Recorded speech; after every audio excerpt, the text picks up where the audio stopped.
আসসালামু আলাইকুম প্রিয় খামারি ভাই বোনেরা। অতিরিক্ত গরমের মধ্যে চীনা হাঁসকে কি খাবার দিবেন এবং কি খাবার দিবেন না, কিভাবে যত্ন করবেন এই বিষয়ে বিস্তারিত আলোচনা করব।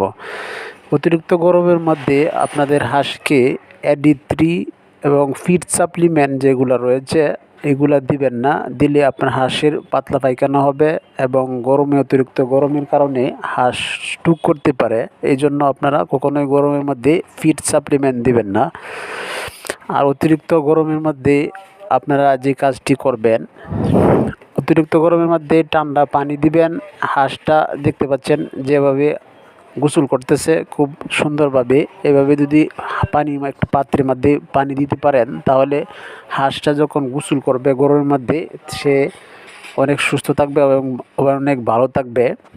আর হাঁসকে খাবার দিবেন লেবুর শরবত। মানুষে যেভাবে বানিয়ে খাইলে যেরকম আরাম বোধ করে, ঠিক হাঁসকেও আপনি এভাবে লেবুর শরবত বানিয়ে দিবেন। হাঁসকে লেবুর শরবত যখন দিবেন, লেবুর পরিমাণ কম দিবেন, তাতে হাঁসের শরীরে সে গ্রহণ করতে পারবে, হাঁসটা সুস্থ থাকবে। অতিরিক্ত লেবু রস দিয়ে দেন, যদি মানুষে যেভাবে শরবত খায় সেভাবে যদি দিয়ে দেন, তাহলে হাঁসের পাতলা পায়খানা হয়ে যাবে।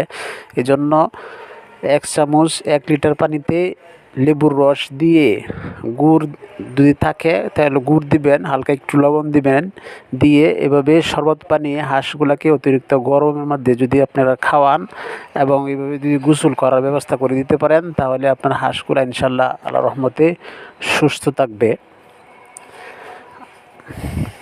আর চেষ্টা করবেন হাঁসগুলোকে আপনারা ছায়াযুক্ত স্থানে রাখার জন্য। ভিডিওটি যদি ভালো লাগে ভিডিওটিতে একটি লাইক দিবেন। আসসালামু আলাইকুম ওয়া রাহমাতুল্লাহি ওয়া বারাকাতুহু।